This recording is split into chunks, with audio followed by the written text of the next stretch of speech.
अस्सलाम वालेकुम। कैसे हैं आप सब लोग? उम्मीद करती हूँ ठीक ठाक होंगे, खुशबाश होंगे। मेरी दुआ है अल्लाह ताला आप सब लोगों को खुश रखे, आबाद रखे। दोस्तों, आज की ये वीडियो रिलायबिलिटी पर है। वैलिडिटी की वीडियो मैं अपलोड कर चुकी हूँ। जिसको वैलिडिटी समझना हो वो वीडियो देख ले, और रिलायबिलिटी के लिए ये वीडियो हाजिर है। तो चलिए आइए समझते हैं methods and types of reliability. देखिए फ्रेंड्स, या तो सवाल आता है टाइप्स ऑफ रिलायबिलिटी या फिर आता है कि मेथड्स ऑफ रिलायबिलिटी। तो टाइप्स ही बेसिकली उसके मेथड्स हैं, ठीक है। जो रिलायबिलिटी की जो टाइप्स है ना, कि वही उसके मेथड्स हैं। जब मैं आपको समझाऊंगी तो आपको अच्छे से समझ में आ जाएगा। लेकिन आपने उसको मेन हेडिंग तो एक ही रहेगी, ठीक है, लेकिन उसके अंदर उसकी डिस्क्रिप्शन में आपने एग्जांपल्स और हाउ टू मेजर इट वो दोनों बताना होगा, ठीक है। तो चलिए ये समझते हैं, आपको क्लेरिफाई हो जाएगा। रिलायबिलिटी का जो पहला मेथड है या जो पहली टाइप है वो है टेस्ट रीटेस्ट रिलायबिलिटी। तो पहले आपने रीटेस्ट रिलायबिलिटी की हेडिंग देनी है, फिर आपने एक्सप्लेनेशन देनी है कि ये होता क्या है, ठीक है। आपने बेसिकली मैं एग्जांपल से समझा देती हूँ। देखें, अगर एक ट्रेनी पायलट है, वो आया है, उसने अप्लाई किया है पायलट के लिए, तो उसका कलर ब्लाइंडनेस का टेस्ट किया जा रहा है। कलर ब्लाइंडनेस का टेस्ट एक बार हो, 2 बार हो, 3 बार हो, अगर पहली बार उसका ठीक आया है तो हर बार वो ठीक ही आना चाहिए। क्योंकि कलर ब्लाइंडनेस एक ऐसी बीमारी है जो कि जेनेटिकली इनहेरिटेड है। अगर उसे वो कलर ब्लाइंडनेस है तो फिर वो पहले टेस्ट में ही आ जाएगा। यानी कि बार बार टेस्ट करने पर आपका रिज़ल्ट सेम आ रहा है, तो यानी इसमें टेस्ट रीटेस्ट की रिलायबिलिटी के हाई रेट्स पाए जाते हैं, ठीक है। ये तो मैंने आपको एक एग्जांपल के थ्रू उसको समझा दिया। इसी तरह आप डेफिनेशन लिखेंगे, एग्जांपल दे देंगे, फिर आपने लिखना है हाउ टू मेजर इट, ठीक है। आपने इसे कैसे मेजर करना है, तो देखिए आपने बता देना है कि आप 2 टेस्ट डिज़ाइन करेंगे, ठीक है। सपोज टू बी उन स्टूडेंट्स के लिए जो कि बायोलॉजी के स्टूडेंट्स हैं, ठीक है। अब आपने एक बार टेस्ट कंडक्ट कर लिया किसी भी पर्टिकुलर टॉपिक पर जो आपने समझाया है, बच्चों ने जो रिज़ल्ट्स दिए हैं, अब वही टेस्ट आप हफ्ते बाद भी ले रहे हो तो वही रिज़ल्ट्स आने चाहिए, ठीक है। तो आप मेथड में इस तरह लिख सकते हैं कि हम इस तरह से मेजर कर सकते हैं, ठीक है। अगर दोनों टेस्ट के रिज़ल्ट्स को रिलेट करने पर सेम रिज़ल्ट्स आ रहे हैं, तो यानी कि उस टेस्ट की जो रिलायबिलिटी है, टेस्ट रीटेस्ट रिलायबिलिटी के जो रेट्स हैं वो बहुत हाई हैं, ठीक है। आगे चलते हैं।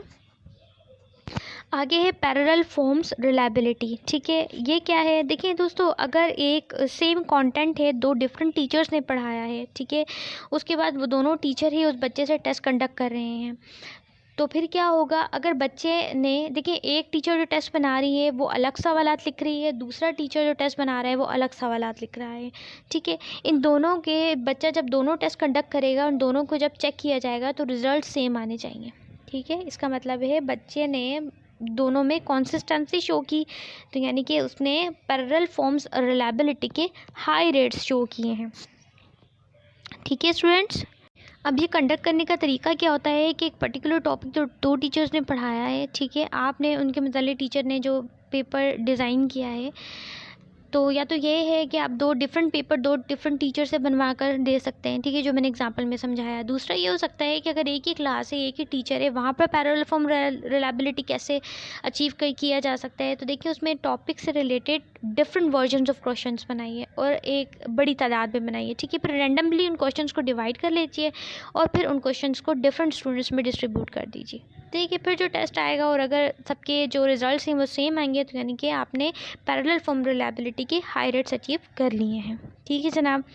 आगे बढ़ते हैं इंटर रेटर रिलायबिलिटी। देखिए, इंटर रेटर किसे कहते हैं? रेटर कहते हैं जज को, ठीक है जनाब। अच्छा, इसमें क्या होता है कि एक टीचर जो है वो उसने टेस्ट बनाया है, बच्चे ने टेस्ट डिलीवर किया है, ठीक है। उस टेस्ट को जो चेक करने वाले हैं, जो चेकर हैं, जो जजेस हैं, जो रेटर्स हैं, वो 2 डिफरेंट होंगे, ठीक है। उन दोनों डिफरेंट रेटर्स, जजेस या टीचर्स ने जब वो टेस्ट चेक किया तो उसके बाद दोनों के रिज़ल्ट सेम आए, ठीक है। तो यानी कि आपको high rates of inter rater reliability achieve होगी, ठीक है। इसी तरह से अगर ये कह सकते हैं, अगर एक स्टूडेंट से इंटरव्यू कंडक्ट किया जा रहा है तो वो डिफरेंट टीचर्स के पैनल से ने कंडक्ट किया है, ठीक है। डिफरेंट टीचर्स के पैनल्स बैठे हुए हैं, मतलब डिफरेंट पैनल्स बैठे हुए हैं टीचर्स के, और एक बच्चा आके उनको इंटरव्यू कंडक्ट करा है। जो पहले पैनल ने जो रिज़ल्ट दिया है उस बच्चे के बारे में कि हाँ ही इज़ गुड, तो दूसरा भी अगर पैनल वही रिज़ल्ट दे रहा है तो यानी कि इंटर रेटर रिलायबिलिटी हाई है। ठीक है, तो ये आप इसके मेथडोलॉजी में भी लिख सकते हैं कि उसको हम ऐसे मेजर कर सकते हैं। ठीक है जनाब, आगे बढ़ते हैं। बहुत आसान टॉपिक है, लेकिन जब हम इसे एकदम से बुक में देखते हैं तो जब मैंने पढ़ा था तब मुझे भी बहुत मुश्किल लगा था, लेकिन जब दे दिया उसके बाद जब उसे ख़ुद से समझा तो वाकई बहुत आसान टॉपिक है, बिल्कुल परेशान होने की ज़रूरत नहीं है। ठीक है, ये वीडियो देख लीजिए, समझ लीजिए, फिर जब बुक से पढ़ेंगे तो और भी आसान हो जाएगा। अच्छा जी, अब है इंटरनल कॉन्सिस्टेंसी रिलायबिलिटी, सॉरी। ठीक है, अब इसमें क्या होता है, देखिए इसमें सिंपल ये है कि ये भी मैं मिसाल से ही समझाऊंगी ताकि आपको जैसे समझ में आ जाए।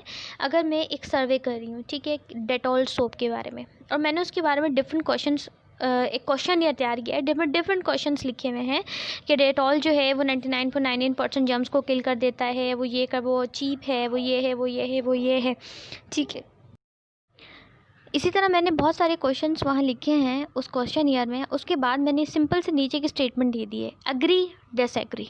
ठीक है, and then I will distribute this questionnaire among different students and different peoples. ठीक है, उन सब वो तमाम रिस्पोंडेंट्स हो गए। अब वो स्टेटमेंट के अगेंस्ट कोई एक अपना डिसीजन देंगे, अग्री का या डिसएग्री का। ठीक है, तो ये जो चीज़ है वो इंटरनल कंसिस्टेंसी रिलायबिलिटी देती है। अगर मेजॉरिटी ऑफ द पीपल जो हैं वो एक ही जैसे रिजल्ट हैं, या वो अग्री है या वो डिसएग्री है, ठीक है, तो वो क्या कहलाती है, इंटरनल कंसिस्टेंसी रिलायबिलिटी।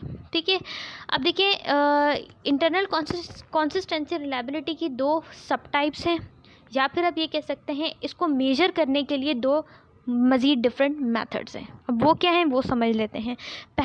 पहला है एवरेज इंटर आइटम रिलायबिलिटी। ये नाम से ज़ाहिर है, इसमें एवरेज लेनी है। ठीक है, अब जैसे मैंने आपको सर्वे का बताया था, डेटॉल सोप पे मैंने सर्वे किया है। दो पॉसिबल सिचुएशंस क्या हैं, एक तो ये है एग्री की और एक ये है डिसएग्री की। ठीक है, तो मैंने एग्री वाले सारे जो सेट्स हैं वो अलग कर दिए, डिसएग्री वाले अलग कर दिए। उसके बाद मैंने दोनों की एवरेज ले ली। ठीक है, एवरेज ले ली, उनको कोरिलेट किया, तो जो ज़्यादा था, ठीक है, हाउएवर दे और एग्री और डिसएग्री, ठीक है, तो मैंने उसको माना और मैंने उसको ज़्यादा रिलायबल कंसिडर कर दिया। ठीक है जनाब। दूसरा स्प्लिट हाफ रिलायबिलिटी, उसमें क्या है, अगर सपोज टू भी मैंने एक टॉपिक बोर्ड पर बच्चों को पढ़ाया है और मैंने अलॉट ऑफ क्वेश्चंस उसके बारे में प्रिपेयर कर लिए, फिर मैंने रेंडमली उन क्वेश्चंस को डिवाइड कर दिया 2 सेट्स में। ठीक है, तो दोनों सेट मैंने सेम बच्चों को दिए। पहले पहला दिया, उन्होंने टेस्ट कंडक्ट करके दिया, फिर दूसरा दिया। उसके बाद वो जो दोनों सेट्स थे उन दोनों के फाइनल जो रिज़ल्ट्स थे वो मैंने निकाल लिए। ठीक है, अब पहले सेट क्वेश्चन ऑफ सेट्स का जो आंसर था, जो रिज़ल्ट बच्चों ने दिए उसका टोटल, और दूसरे सेट्स ऑफ क्वेश्चंस का जो मैंने बच्चों को बाद में दिए थे उसका टोटल, ठीक है, उन दोनों को कोरिलेट करना है। ठीक है, इसको हम कहते हैं स्प्लिट हाफ रिलायबिलिटी। ठीक है, उन दोनों को कोरिलेट करना है, फिर फाइंड आउट करना है कि किसका अच्छा रिज़ल्ट आया। ठीक है जनाब, तो